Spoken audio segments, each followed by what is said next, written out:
Je vais donner la parole à Madame Mouna El-Harti, que je remercie vivement pour cette participation.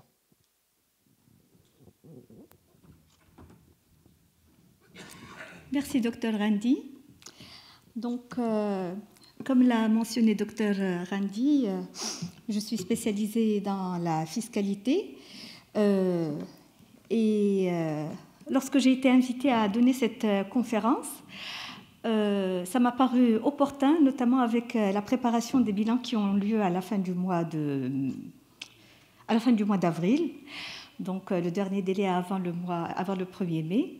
Et donc, je serai prête à répondre à toutes les questions concernant vos bilans qui sont en train d'être préparés. Cette présentation, je vais demander au secrétariat de la SMEDIAN de vous l'envoyer par mail. Et je vais me contenter donc de vous présenter certaines notions, comme l'a mentionné Dr Randi, sur les nouveautés de la loi de finances 2019 qui vous concernent, aussi bien en tant que médecin que comme personne physique. Donc, en tant que médecin, il y a une chose fondamentale qui a changé, c'est les loyers que vous versez aux propriétaires de votre cabinet. Avant, c'était le propriétaire du cabinet, des murs, j'entends par là les murs du cabinet, qui était responsable de la déclaration des loyers qu'il perçoit par vous-même. Aujourd'hui, les choses ont changé, c'est vous qui êtes redevable envers l'État. Donc l'État est en mesure de venir toquer à votre porte et à vous demander de verser le montant de l'impôt qui correspond au loyer que vous versez à votre propriétaire. On appelle ça une retenue à la source, c'est-à-dire si vous êtes locataire et que vous versez à votre propriétaire un certain montant, vous retenez à la source un certain montant de votre loyer et vous le reversez auprès de l'État. Donc, Hadi, c'est un grand changement. Je ne sais pas si vos comptables vous ont parlé, mais il faut réagir et vite, parce qu'il ne faut pas laisser les choses traîner. Donc, je vous donnerai tout à l'heure la parole pour vos respectives questions. Mais dans cette présentation, j'ai fait, comme vous allez le remarquer, certaines notions fiscales et comptables. J'ai donné certains conseils qui correspondent à la préparation de votre bilan. Et j'ai énuméré les obligations déclaratives, vos obligations déclaratives les plus importantes. Je n'ai pas fait la totalité parce qu'elles sont nombreuses, j'en ai choisi quelques-unes. On ne va pas rentrer dans le détail de toute la présentation parce qu'on m'a donné que 45 minutes pour vous présenter tout ça, donc je vais être quand même brève sur certains passages. Donc, les notions que je voudrais présenter, vous êtes tous des pratiquants depuis quelques années, d'après ce que je vois, et vous savez très bien qu'il y a une différence entre les immobilisations et les charges. Les immobilisations, ce sont tout ce qui correspond à un investissement de longue durée. Donc, lorsque vous achetez par exemple une radio, fais notre pointeur. Oups. Pardon. Ah, voilà. Lorsque, par exemple, vous achetez une radio et qui coûte 50 000 ou 100 000 dirhams ou un montant important, ne vous dites pas que oui, ça va diminuer de mes charges, donc je peux déclarer beaucoup de chiffre d'affaires parce que de toutes les façons, ça va diminuer de mes charges. C'est une immobilisation dont une proportion passe en charge uniquement. Mais si le montant kamel l'achat que vous avez procédé, ou là si vous achetez une voiture, ou là si vous achetez quelque chose qui est lourd et qui nécessite un grand montant d'argent, ce sont des investissements.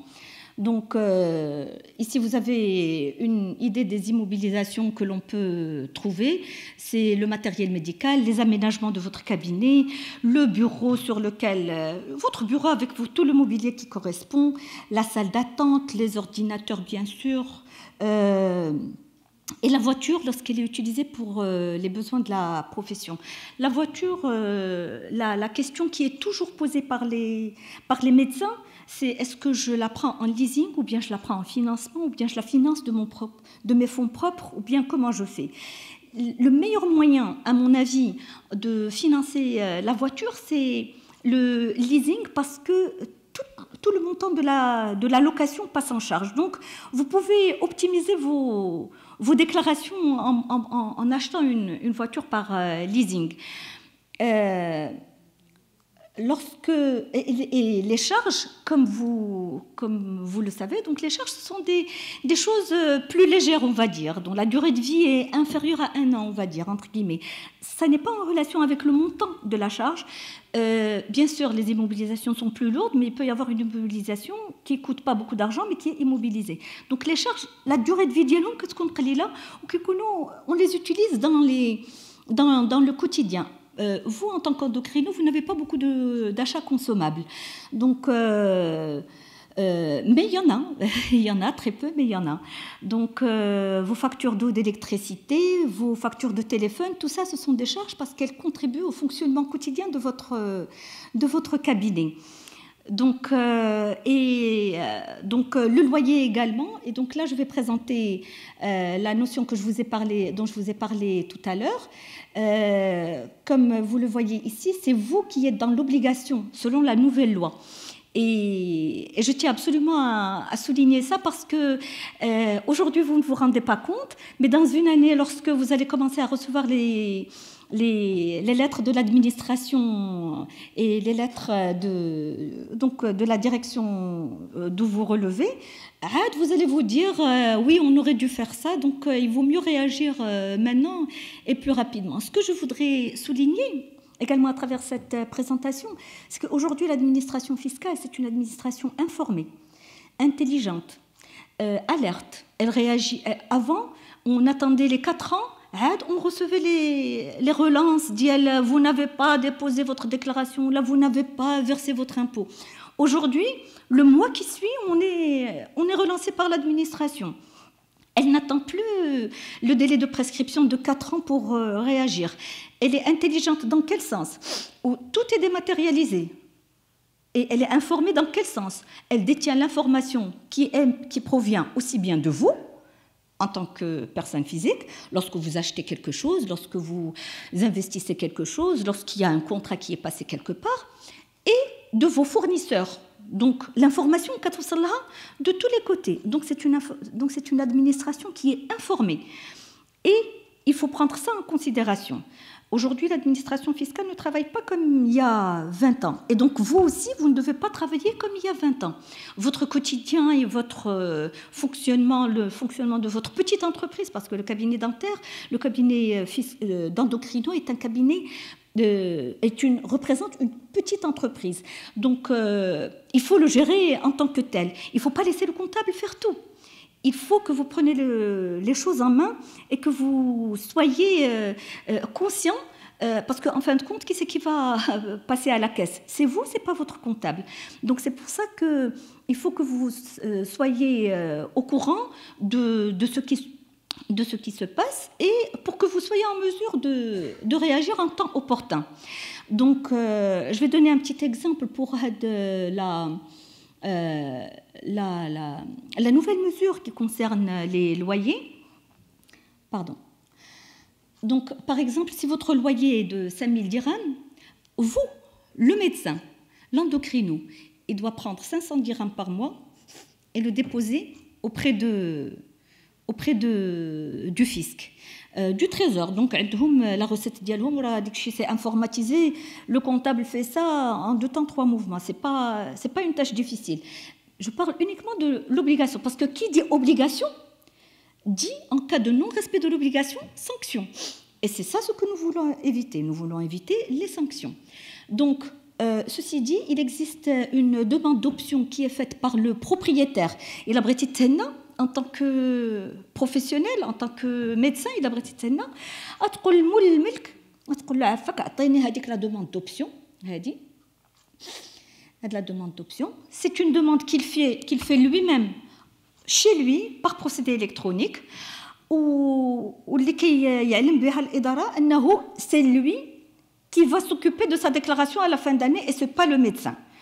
Et franchement, c'est ce que je vous conseille de faire. Je vous conseille d'exiger ce papier, parce que si vous n'avez pas ce papier de votre propriétaire, vous ne lui donnez pas les 5 000 dirhams. أعطيه غير 4 500 ou 500 قول له هذيك راه عطيتها للدولة لأنك أنت ما عطيتينيش la demande d'option.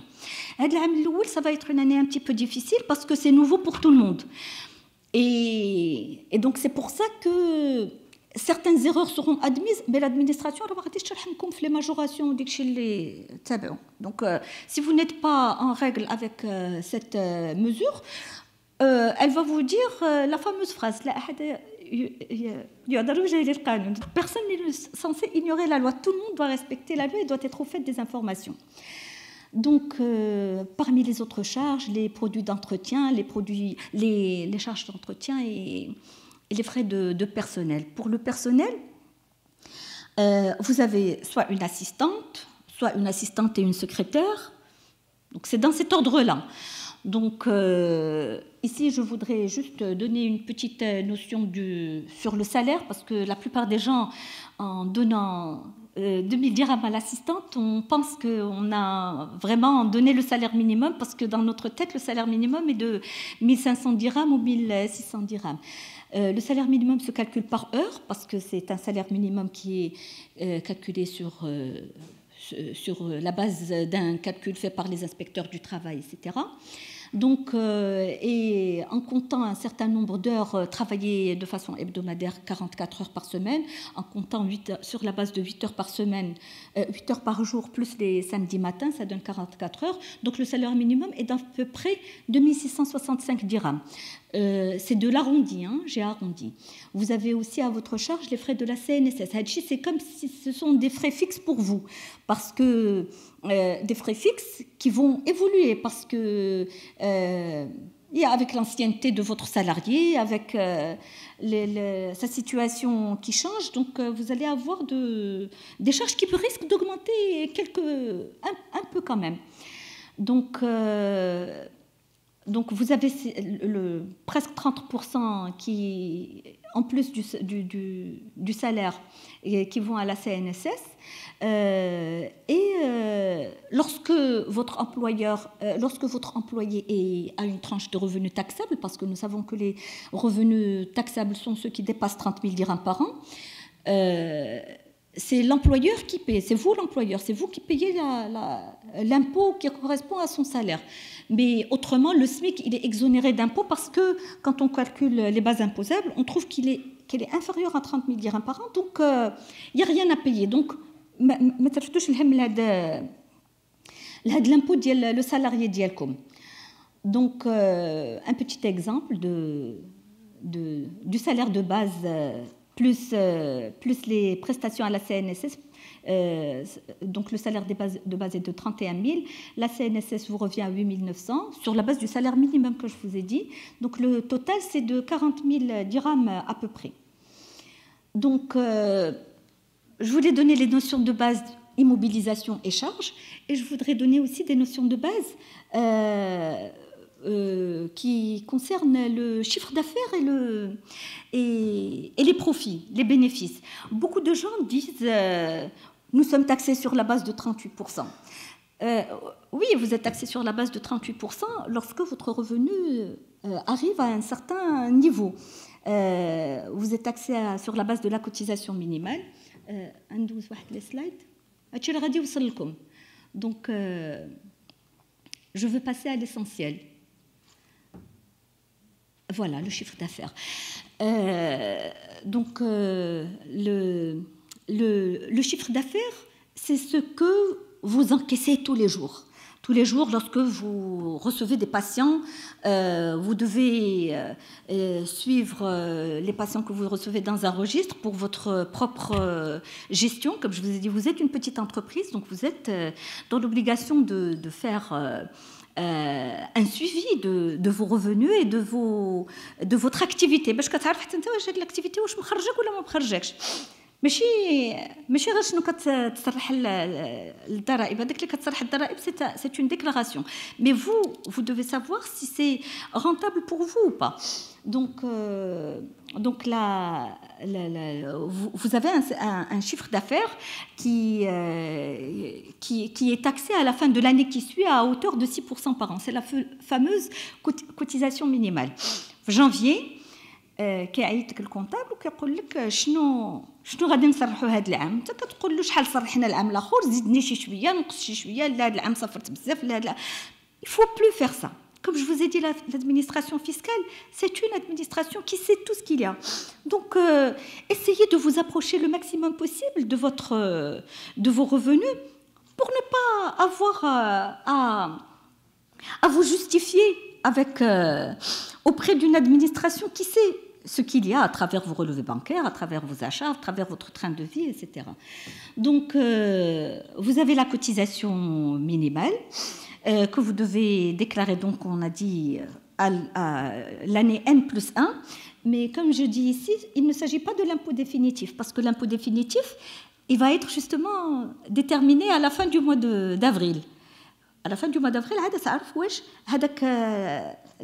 l'activité ديالك شحال خرجت لك البينيفيس وشحال quel est le degré d'imposition de ces bénéfices. Donc le chiffre d'affaires, c'est le total de tous vos encaissements par chèque et par espèce. العام اللي فات راه كانوا عندكم les encaissements en espèces, ils étaient déclarés à la fin de chaque mois. Cette année, vous en êtes exempté. C'était une gestion lourde pour des gens qui ont une activité comme la vôtre. Mais ceci dit, la mesure, elle existe, mais pas de façon dématérialisée. C'est-à-dire que normalement, les encaissements par chèque doivent être déclarés, mais pas chaque mois comme on le faisait l'année dernière. Il faut déclarer. Donc, je voulais faire la différence entre le chiffre d'affaires et le résultat. Le résultat, c'est la somme de tout ce que vous percevez au cours de l'année, moins la somme de toutes vos charges. Les charges,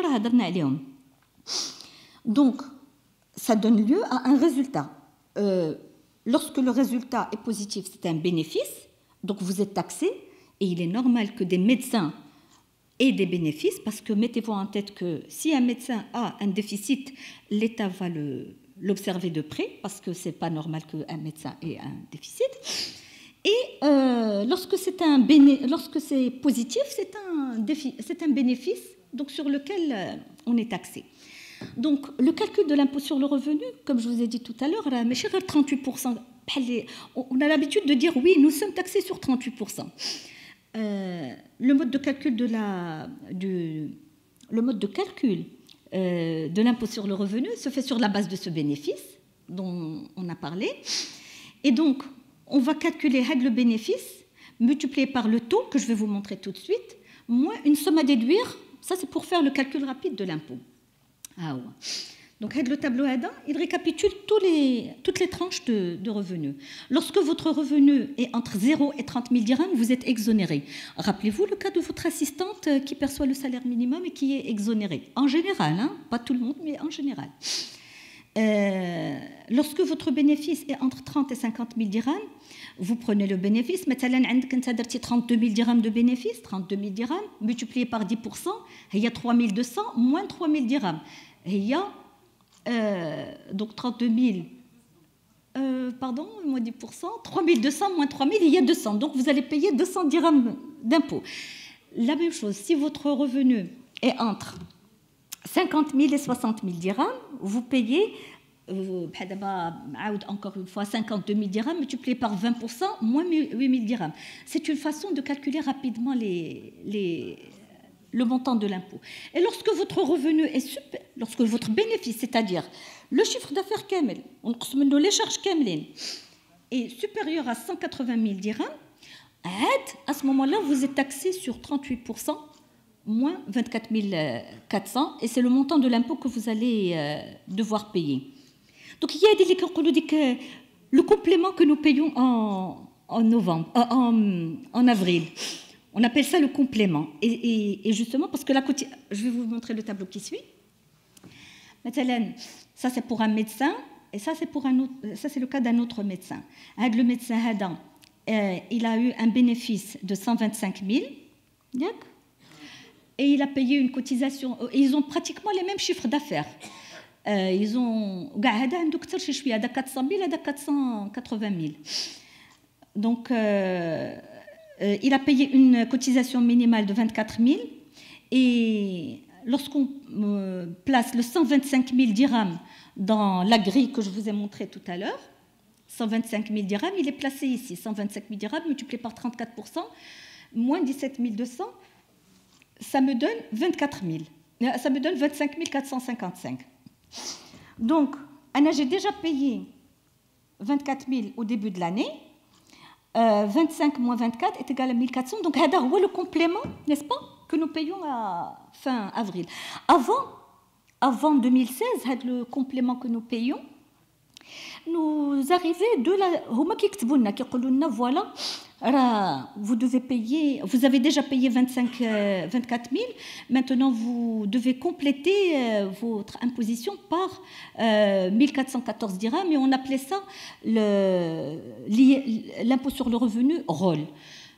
Aujourd'hui, c'est devenu spontané, c'est-à-dire que l'administration, quand on met comme la balle, كل شيء نتوما ديروه وإلا ما درتيهش عاد هي كتجي لعندك.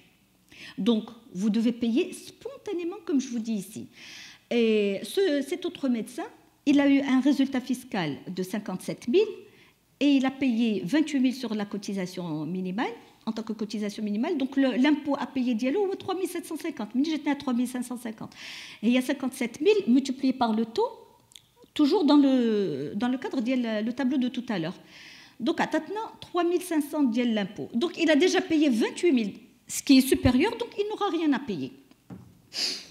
Donc, quelles sont, on va dire, les erreurs que c'est pas des erreurs, mais c'est juste des conseils pour éviter les problèmes avec l'administration. C'est qu'il faut, comme je vous ai dit, il faut suivre son entreprise. Votre cabinet d'endocrinologie, vous devez le suivre de près. l'échec اللي كيجيو لك في سمية الكابيني تدخلهم في ديريكتومون في لو كونت باش دير لو سويفي ديالك وباش يكون داكشي سا كوريسبون او ريجستر لان راه عندكم لو ريجستر بحال اللي قلت لكم. Les encaissements en espèces, les encaissements en espèces, ils sont taxables. Il ne faut pas penser que les encaissements en espèces ne sont pas taxables. Donc, il faut prendre vos factures des fournisseurs régulièrement. ما تخليش حتى لاخر العام عاد تقول له عفاك واحد لا فاكتور في جانفي ما عطيتيها ليش. علاش؟ لانه هو حتى هو ان طونك سوسيتي راه حتى هو الضرائب قالوا له باش يحط واحد لي ديكلاراسيون ديال تي في اللي فيهم جي فوندو ا ان تيل جي فوندو ا ان تيل. دونك الا ما قلتيلوش عطيني لا فاكتور هو راه الا ديجا في سا ديكلاراسيون دو تي في. دونك ما تخليش حتى لاخر العام عاد تقول له عطيني لي فاكتور باش توجد البيلان. من الاول العام نتوما كتوجدوا البيلان ديالكم. من الاول العام نتوما كتطلبوا له كتطلبوا لي فورنيسور ديالكم لي فاكتور اللي غادي تستعملوهم. واخا نتوما ما عندكمش بزاف الكونسومول ولا داكشي اللي كاين بعدا يتنقصوه عليكم. C'est votre droit. Donc, il faut éviter les frais de déplacement abusifs, c'est-à-dire si vous participez à un congrès, il ne faut pas mettre 4 congrès par an parce qu'il y a un congrès au Maroc ou là-bas, qui est biannuel et les gens savent ça. Et à chaque fois que vous faites que vous participez à un congrès مثلا دابا ديال لاس ميديان غادي دير الكونغري avec l'invitation اللي وصلت لك un échange de email, vous constituez un petit dossier que vous allez remettre à votre comptable باش يعرف ان هذاك لو كونغري راه ديجا واحد 3 ايام ما خدمتيش باش نقص لك من الكابيني فهمتيني. Donc pour qu'il y ait de la logique dans votre déclaration. lorsqu'il y a des congrès à l'international, vous avez le droit également de déduire de votre résultat fiscal les déplacements à l'étranger, avec les billets d'avion, avec les séjours dans les hôtels, mais bien sûr que ça ne soit pas pour le plaisir. Ça, il faut que ça soit en relation avec votre cabinet. Donc, il faut déposer régulièrement, il faut pas déposer des espèces, c'est-à-dire de l'argent en espèces dans votre compte personnel. Et là, l'espèce, il a besoin de شي حاجه في الكونت personnel. لان رانا اللي كيجيوك l'administration, vous êtes redevable aussi bien de votre compte personnel que de votre compte professionnel. Donc vous faites des virements de votre compte professionnel qui a déjà été taxé et vous faites vers votre compte personnel, comme ça vous êtes clean et vous êtes tranquille. Donc il faut éviter les factures qui ont un caractère personnel et tout ce qui a un caractère de libéralité. Donc, il faut justifier tous les montants déposés dans votre compte personnel. بحال دابا إلا شي واحد حطيتي 20 000 dirhams ولا 30 000 dirhams عطاها لك votre mari ou votre épouse ou là votre père ou là votre frère, il faut que ça soit justifié par un chèque. Et il faut qu'il y ait un sens à cette rentrée d'argent.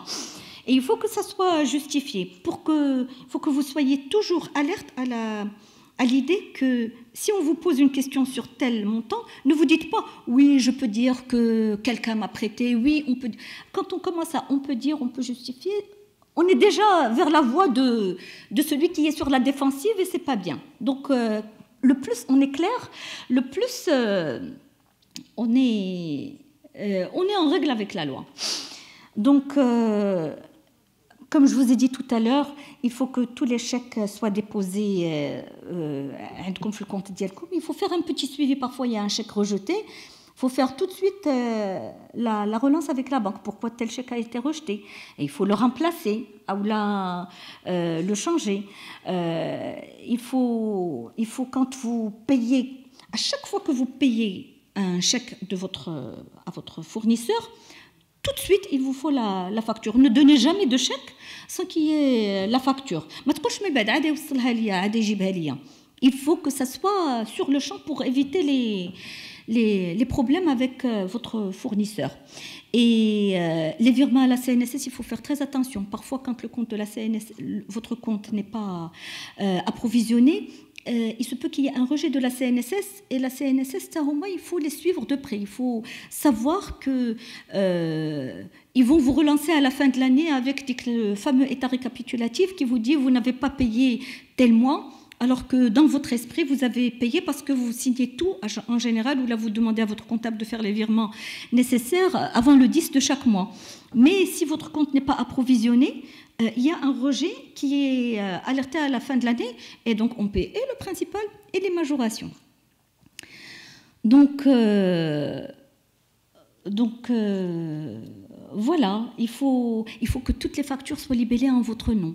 Il y a le contrat de bail qui est au nom du propriétaire, ou le mahal dialek, il est au nom du propriétaire. Essayez de le faire en votre nom, et il vaut mieux. Donc, comme je vous ai dit, cette présentation vous parviendra. Docteur Randi, j'ai encore quelques minutes?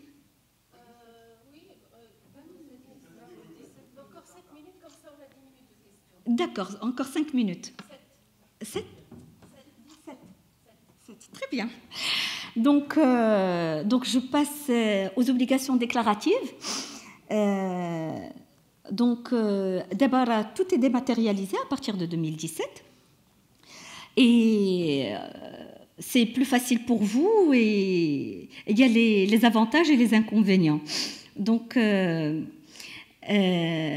il y a un certain nombre de déclarations que vous devez faire spontanément, et d'autres qui sont imposées par voie de rôle.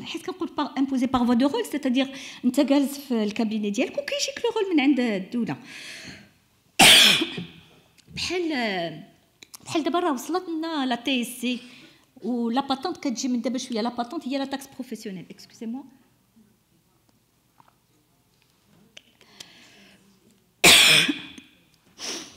Donc, qu'il y a la déclaration des éléments imposables.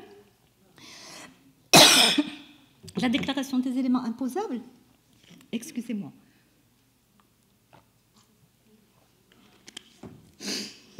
Il y a, lorsque vous vendez ou là vous acquérez quelque chose de nouveau dans votre cabinet. Donc, elle est sur papier, elle n'est pas encore dématérialisée, mais elle le sera dans le futur. Les taux de la taxe professionnelle, c'est 20% pour votre activité. Et la taxe sur les services communaux, elle est de 10,5% pour les gens qui travaillent dans le milieu urbain et 6,5% pour les gens qui travaillent dans le milieu rural. Le tableau il vous donne une idée du mode de calcul de la taxe professionnelle. Donc, elle dit que la fameuse valeur locative, comment elle est calculée.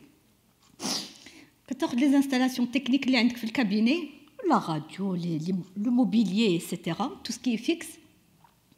Ça, c'est des exemples. Et le mobilier de bureau et le matériel de transport. Le matériel de transport, il est exonéré. C'est pour ça qu'ici, j'ai mis 0. Donc, le total, c'est la somme les installations techniques, etc. Il y a que des immobilisations d'IELCOM. Donc, vous êtes taxé à 3%. 3% كتزيد عليها le loyer اللي كتخلص 24 000. Donc, هذا هو التوتال. Total multiplié par 20% est égal à 5 000. Donc, on a la cotisation minimale, nous en avons déjà parlé. La déclaration des traitements et salaires, comme déjà fait fin février. واخا يكون لو سالاريي ديالكم exonéré, خصكم تحطوها لان ils ont le droit de nous relancer. Vous avez quelqu'un qui travaille chez vous حيت ما عارفين وما كتصرح شيء به. دونك ما كايناش غير لا سي ان اس اس، كاين حتى لا ديكلاراسيون دي تريتمون اي سالير. عندك لا ديكلاراسيون دو ريفوني جلوبال. دابا بالنسبه لكم عندكم لي ريفوني اغريكول بروفيسيونيل سالاريو دو كابيتو موبيلي. هذه ابتداء من 2019 ما غاديش تبقى، هذه ديال لي ريفوني لوكاتيف، لان بحال اللي قلنا راه كاينه لا ديكلاراسيون دو روتوني لا سورس اللي تكلمت عليها في الاول ديال لا بريزونطاسيون. دونك هاد لا ديكلاراسيون سبونتاني هي ديال اخر الشهر هذا. Elle est accompagnée d'un paiement lorsqu'il y a lieu de paiement avant le 1er mai. Pour les médecins qui ont participé à au dépôt de la déclaration rectificative en décembre 2018, nous avons je vais vous présenter un petit scénario pour vous donner une idée du comportement déclaratif que ce médecin doit avoir à partir pour la déclaration de 2018. لأن هذيك اللي حطيتو في 2018 بالنسبة للأطباء اللي حطوها، لأن ماشي كلشي حطها. كان عندكم واحد لاغري inférieur à 30 000 dirhams ها شحال يخلص، inférieur à 50 000 dirhams, etc. Donc c'était sur la base de la déclaration ديال 2017. Donc بالنسبه للناس اللي كان عندهم ان شيفر دافير مثلا ديال 188 000، هاد 188 000 حسبتها انا اختي. premièrement je me suis inspirée d'une vraie déclaration ديال واحد الكليون ديالنا حسبتها على حساب 300 dirhams la consultation à hauteur de deux nouveaux patients par jour pendant l'année sur la base de 11 mois de travail. À 188 000 et ça correspondait à peu près ce que, comme je vous ai dit. Elle est là.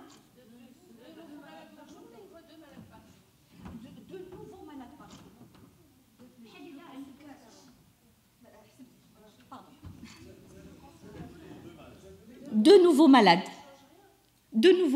Bon, après je vous montrerai le calcul. D'accord. لأن ماشي التابلو اكسل ديالي اللي درت فيه الكالكول باش نقول لك اكزاكتومون. داكور. دونك عطاتنا 188 000 dirhams. Il y avait des charges parce que بحال قلت لك je me suis inspirée d'une déclaration. J'ai arrondi les chiffres d'un client كان داير 133 000 ديال لي شارج. دونك ها هو لو ريزولتا فيسكال اللي كان عنده ان 2017 وها هو لامبو اللي خلص في 2017. دونك لامبو اللي خصو يخلص pour 2018 هي هذا بلس ce qu'il avait payé en fait la déclaration rectificative en décembre divisé par 4. بحال on prépare à peu près ce qu'il doit déclarer selon sa propre déclaration. Il a reconnu d'avoir déposé une déclaration rectificative sur les revenus d'Yelo en 2017. Donc, ce que j'ai conseillé à ce médecin, c'était 2018, je suis désolée. Donc, le total de l'impôt qu'il avait payé, c'était 11 000. Le montant de l'impôt théorique dans le cadre de l'accord, c'était 12 500. Donc, le total, c'était 23 000. Et d'ailleurs, j'ai proposé à ce qu'il paye à peu près une cotisation minimale de 12 000. J'ai augmenté un tout petit peu son chiffre d'affaires. Pardon. Ah ouais, on a augmenté un petit peu son chiffre d'affaires par 10%. J'ai augmenté son chiffre d'affaires de 15% et ses charges de 10%. انا درت له une simulation ما قلت له شي هادشي اللي تخلص لان اللي غادي يخلص هو اللي عارف راسو شنو خصو يخلص. هو غير قال لي دير لي عافاك دير راسك كيفاش غادي ندير. قلت له فوالا si vous avez pardon le temps est écoulé, est-ce que tu peux abréger comme ça? J'ai fini, c'est mon dernier slide. C'est pour ça que je voulais faire vite. Le slide, il reste quand même important parce que c'est à la fin du mois on va déclarer, d'accord? Donc voilà. Je reviens à mon dernier slide. Donc je lui ai proposé de payer, donc avec la déclaration janvier 12 000 plus l'IR complémentaire à payer en 2018 10 000 dirhams باش يقرب لهذاك الشيء اللي كان خلص هو في العام اللي فات في 2018. Donc on a ici 23 700, 23 400, ça passe. Donc voilà, je vous remercie. Je vais vous faire parvenir, comme je vous ai promis, cette déclaration dans vos respectifs emails. C'est le secrétariat de l'ASMEDIAN qui va s'en occuper.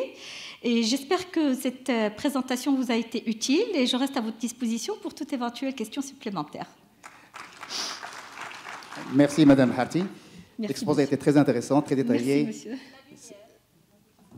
C'est vrai, on ne faisait pas attention à tous ces détails.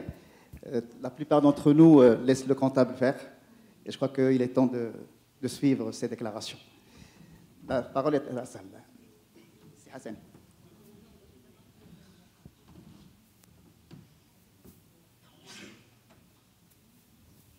Bonjour tout le monde. Bonjour. Tout d'abord, je voudrais remercier les organisateurs d'avoir pensé à cette question et particulièrement Madame El Harti pour la qualité de sa présentation. J'ai vu sur une des slides qu'il fallait, pour les justificatifs, justifier même les jours d'absence. C'est pas toujours possible. Et je voulais demander si c'est pas possible, comment on peut faire. Parce que est-ce que ça tient compte, est-ce que la DGI tient compte des divergences de possibilités entre les médecins, entre les régions. Et c'est pas toujours possible que ce soit en croissance exponentielle parce qu'il faut tenir compte que on n'a pas toujours de nouveaux patients. Il y a de la concurrence qui s'installe. Les données changent en fonction du médecin. C'est pas en fonction de la région, c'est pas en fonction de la ville. Tout à fait. C'est en fonction, c'est du cas par cas. Et merci. Donc, pour répondre à votre question, je commençais à donner ce conseil de justifier les jours d'absence lorsque une de nos clientes a été visitée par le fisc ou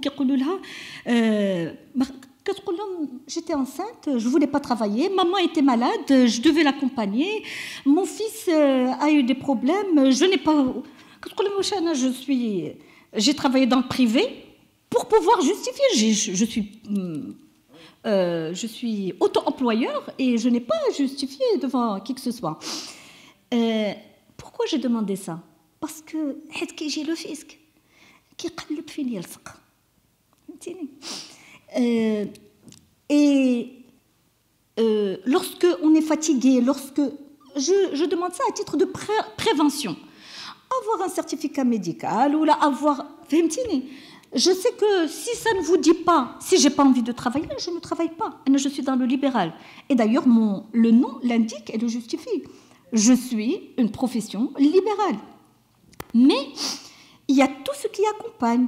Il y a de la logique, les factures de l'eau et de l'électricité qui sont en baisse. C'est-à-dire quand on ne travaille pas, ça se reflète sur la logique des choses. Je vous demande de le faire à titre préventif. C'est tout. Ce n'est pas une obligation. C'est pour éviter de justifier. Mais dites-vous en tête que lorsque quelqu'un cherche la petite bête, on va chercher quelque chose que vous n'avez pas. Donc, c'est juste à titre préventif. Et par contre, pour votre seconde question, lorsque vous avez déposé la déclaration rectificative fin décembre, c'était une forme de reconnaissance quelque part que oui, mon train de vie professionnel n'était pas ce que j'ai déclaré, et j'ai opté pour le... On ne va pas doubler nos revenus, parce qu'avant j'ai payé 10 000 dirhams, maintenant je vais payer 20 000 dirhams, ça veut dire qu'avant j'ai déclaré 180 000, maintenant je vais déclarer 360 000, non. C'est pour ça que j'ai insisté à dépasser sur mon temps avec Dr Randi pour dire que je n'ai augmenté mon chiffre d'affaires que de 10%. Je ne l'ai pas doublé. Le montant de l'impôt que j'ai payé, il est double. La simulation اللي درت الكليون ديالنا j'ai augmenté de 10%. Au début, on vient de déposer cette déclaration rectificative, خصنا نقادوا les comptes ديالنا في هذا العام وفي العام اللي تابعوا وبشويه بشويه ومن بعد bien sûr الا كان l'activité ما كتمشيش ديما هكذا حتى نتوما براسكم في الكابيني نهار كيكون هكذا ونهار كيكون وشهر هكذا كاين شهر اللي vous ne rentrez pas dans vos frais. Donc aujourd'hui il y a eu une reconnaissance de la part des gens qui ont déposé des déclarations rectificatives qu'il y a eu même s'ils ne sont pas d'accord, mais c'était pour éviter d'éventuels nouveaux problèmes. Bien, question suivante. Corrigez vos comportements cette année, un temps soit peu, et petit à petit. Question suivante. Bonjour Mona. Merci d'être venu et merci de nous avoir accordé ce moment pour un petit peu remettre des idées dans notre... Comme question courte et réponse courte. Ma question concernant le matériel immobilisable. J'achète une voiture en leasing. Je veux acheter une autre. La voiture, elle a 8 ans. Je la revends par exemple à 100 000 dirhams. J'ai payé le leasing, j'ai terminé. Les 100 000 dirhams avec lesquels j'ai vendu ma voiture, qu'est-ce que je dois faire avec? J'ai prêté de l'argent. Deuxième question, j'ai prêté de l'argent de quelqu'un qui m'a donné de l'argent pour terminer mon mois. Comment je vais déclarer ça? Pour terminer mon mois, pour boucler le mois. L'argent que j'ai touché, comment je vais les déclarer et comment je vais faire? Merci. Ce sont des questions que vous allez voir avec votre comptable. La voiture que vous avez achetée en leasing, شريتيها بالليزينغ وخلصتيها من الكابيني. دونك كنتي كتعطي كل شهر 4000 درهم ولا 5000 درهم. في الاخر ديال لا ديرنيير هذيك لا فالور ريزيدويال اللي فيها واحد 7000 درهم مثلا، هذيك هي اللي كتبان بها في البيلان. لو كونتابل il doit l'immobiliser dans votre bilan. Donc حيت كتبيعها ب 100 000 dirhams. Ça s'appelle un produit non courant. Et le produit non courant, il est taxable. D'accord? C'est-à-dire c'est votre comptable qui doit le déclarer. Pour la question, Dr Randi m'a demandé une réponse courte, donc je fais de mon mieux. Pour les emprunts que vous avez faits auprès de quelqu'un de la famille, à chaque fois que vous faites un emprunt, assurez-vous de le faire sur papier. Une reconnaissance de dette ou une forme, avec laquelle vous pouvez le comptabiliser. Parce que حتى الكونتابل ديالك تقول له راه 2 المليون، يقول لك ديالاش هذيك 2 المليون، هذيك انا حطيتها جبتها. خصك تقول له تكون بحال دابا انت خديتي لا ريكونيسونس دو ديت اتيتر بيرسونيل، حطيتيها في الحساب ديالك الشخصي، ومن الحساب ديالك الشخصي دوزتيها للكابيني، تقول له هذيك انا جبتها، وانت خص تكون عندك لا ريكونيسونس دو ديت، لان باش النهار اللي كيجيو عندك كتقول لهم هذيك جي اون ريكونيسونس دو ديت. دونك وانا اللي ننصحكم ما تكثروش بزاف من هذا الشيء ديال لا ريكونيسونس دو ديت، باسكو si vous empruntez de l'argent de quelqu'un, vous devez le lui rendre. Donc, si vous avez déposé de 20 000 dirhams dans votre compte pour boucler votre mois, vous devez les rendre à la personne qui vous a prêté. Donc, A est égal à B. Alors, moi, j'ai une question, Mouna, s'il te plaît. D'abord, la question d'El Hamdoun, je pense que ce n'est pas très clair. Par exemple, il a vendu la voiture à 100 000 dirhams, alors que c'est une voiture sur laquelle il a déjà payé des impôts. Les 100 dirhams, il doit les déposer sur le compte et payer des impôts dessus. Je vais expliquer. La voiture qu'il a achetée, il l'a achetée par le cabinet. Il n'a pas payé d'impôts dessus. Il a acheté une voiture par le cabinet, il l'a financée par le leasing. Il payait une mensualité au leasing, c'était sous forme de loyer, et les mensualités, elles étaient déduites en tant que charge de son bénéfice. Tout à l'heure, j'ai parlé de bénéfice, si vous vous rappelez.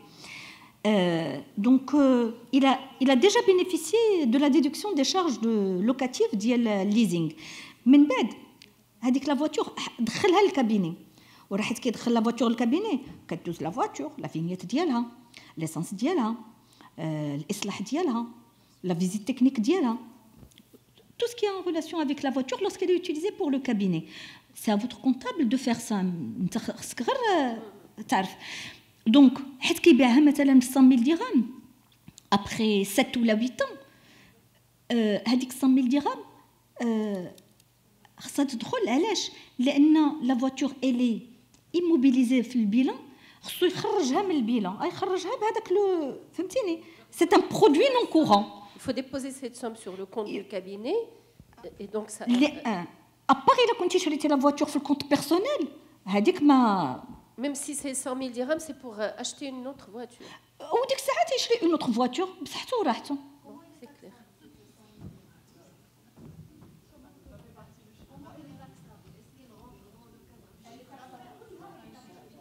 Comment?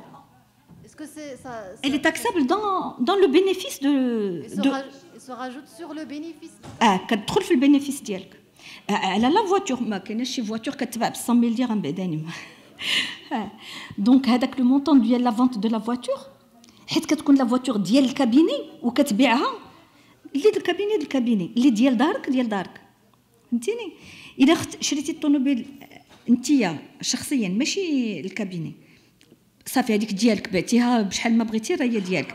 بعتي الطوموبيل ديال الكابيني ودخلات في لي زيموبيليزاسيون، كتكون بحال الا مسجله في الكابيني هذيك الطوموبيل، حيت كتخرجها خصك تخرجها عاوتاني بون فاكتور دو فونت انك بعتيها وتكتبتي مع شي واحد وبعتي له الطوموبيله بقده وقده. Alors Mouna, s'il te plaît, j'ai juste une question. Qu'est-ce que tu appelles les déclarations des traitements et salaires? Comment? Je ne veux pas vous importuner avec ça. C'est votre comptable qui le fait. Il le fait avant le mois de février, avant la fin du mois de février de chaque année. C'est-à-dire هذوك الناس اللي خدامين عندك، les assistantes, il a عندك وحده ولا جوج عندهم des salaires. Lorsque leur salaire, il y a un impôt à payer sur leur salaire, c'est le médecin qui doit payer à l'État l'impôt ديالهم. فهمتيني؟ ولكن هما en général كيكونوا exonérés d'impôt على وداش le salaire ديالهم il est inférieur à 30 000 dirhams. ولكن الا كانت عندها 20 عام ديال الاقدميه وهذا كيمكن لها تولي taxable. 4 000 et plus, 4 000, 5 000, elle va être taxable. Et c'est à vous de faire la déclaration ديالها ديال انت اللي كتخلصي عليها l'impôt sur le revenu ديالها. انتيني vous le déduisez à la source et vous le reversez auprès de l'État. C'est votre comptable qui fait ça. غير انا اللي كنحث عليه في هذا لا بريزونطاسيون هي ان حتى بعد لا تكون السالاريي ديالك اللي اكزونيري دامبو خصك دير لها لا ديكلاراسيون ديال تريتمون اي سالير. Madame Benelli, vas-y. C'est juste pour les déclarations rectificatives. Pardon, je suis là. pour les déclarations rectificatives, est-ce que vous les introduisez cette année? Parce que normalement, ils sont censés être reconnus. Est-ce que vous prenez le quart des déclarations rectificatives et vous les introduisez dans l'impôt de cette année? C'est ça le problème.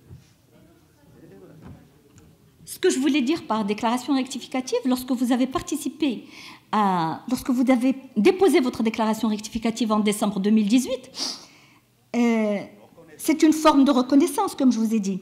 Donc, si vous avez déclaré un certain montant en 2017, 2018 vous devez déclarer un peu plus. Alors, j'ai donné la simulation. J'ai donné la simulation avec 10% d'augmentation de chiffre d'affaires. Il vaut mieux augmenter un petit peu le chiffre d'affaires parce que vous l'avez reconnu. Oui, mais vous êtes censé augmenter régulièrement tout le temps, alors. Pardon? Vous êtes obligé d'augmenter tous les ans dans ce cas-là. Chaque année est une année. Chaque année, il faut analyser le bilan de l'année en question, il faut analyser les données de l'année en question, parce que chaque année a des caractéristiques qui ne ressemblent pas à l'année d'après. Chaque année est une année. Moi, j'ai donné la simulation pour une année. Il faut être prudent. Et il faut reconnaître certaines choses. Oui, mais on a beau être prudent, eux, ils ont toujours les indicateurs qui... Encore deux questions. Oui, Madame Hatti, je vous remercie. Vraiment très intéressant et un outil tellement pratique. Voilà. Donc c'est vrai qu'avec cette déclaration rectificative, c'est un tsunami qui arrive, en tout cas pour moi. Et j'ai deux questions. Alors, est-ce que j'ai le droit à un salaire pour augmenter? Est-ce que j'ai le droit de payer ma location privée d'appartement? Ce qui semble ne pas être le cas, je vous le dis, ce qu'on m'a dit. Merci beaucoup. Oui, c'est une excellente question parce que... Excusez-moi. Oui. Alors, toute votre activité, elle doit ressembler à toute autre activité, comme les salariés. Je suis salariée dans une entreprise, donc mon employeur, il paie la CNSS, où il y a une retraite et une sécurité sociale, l'AMO, etc. Vous, en tant que professionnel, vous avez le droit d'adhérer à un régime de retraite, un régime de retraite complémentaire, en théorie. Et vous avez le droit de le déduire de vos charges liées au cabinet. Pour le salaire, ce qu'il y a à retenir, c'est que lorsque vous faites... au Maroc, on n'a pas le salaire fiscal. Le salaire fiscal, le salaire fiscal, c'est le professionnel libéral. Il s'autodéclare un salaire sur lequel il prélève et les cotisations de retraite et les cotisations d'assurance maladie. Ce que je conseille aux gens qui ont des professions libérales, c'est les chèques ديالي اللي كيوصلوا ليا à chaque mois كنحطهم في الحساب ديالي à la fin du mois ce que j'ai déposé sur mon compte professionnel à la fin de chaque mois je vire sur mon compte personnel un montant qui est donc déjà déclaré حيت هذاك le compte professionnel هو اللي كنعطي الكونتable le compte professionnel n'est-ce pas docteur Benani le compte professionnel le comptable vous ne lui donnez pas le compte personnel, vous lui donnez le compte professionnel. Alors, à la fin de chaque mois, vous vous accordez un montant. Chaque mois, au début, vous allez faire 10 000 dirhams par-ci, 15 000 dirhams par-là, 5 000 dirhams, jusqu'à ce que vous sachiez quel est le montant à peu près que vous pouvez vous accorder en tant que virement sur votre compte personnel pour couvrir vos dépenses personnelles. D'accord, parce que le professionnel, il a déjà été déclaré. Dans le même sens, s'il vous plaît. Il n'est pas déduit en tant que charge. C'est pour... non, il n'est pas déduit des charges. Mais chez un salaire, c'est pour couvrir... C'est une appropriation que vous prenez du compte professionnel. Ce n'est pas une charge. Dans le même sens, s'il vous plaît, est-ce que les recettes espèces doivent être versées obligatoirement dans le compte personnel? Les recettes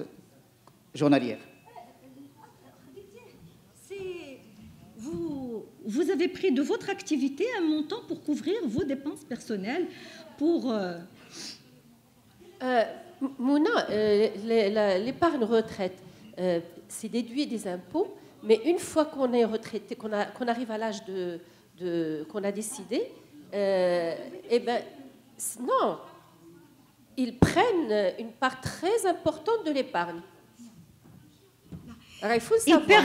Ils prennent une part très importante de l'épargne lorsque vous ne respectez pas les 50 ans révolus, les 8 ans de participation. Il y a des conditions. Il y a des conditions qui pour pouvoir déduire âge d'or ديال تجاري وفاء ولا ce sont des comptes ديال la retraite. Donc lorsque vous constituez votre retraite, il y a certaines conditions à respecter. Il faut cotiser pendant 8 ans au moins et il faut avoir au moins 50 ans révolus. Donc si vous ne respectez pas les conditions mentionnées dans le contrat de retraite, quelles que soient les conditions, ils prennent une part. Mais si vous respectez les conditions, c'est imposable.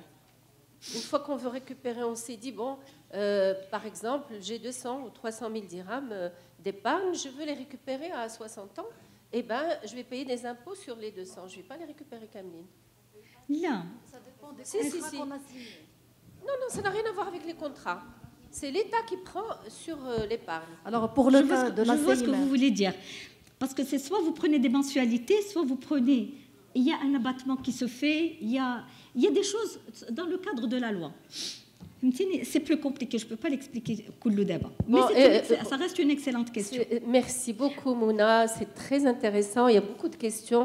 Malheureusement, on a un programme et on doit le respecter.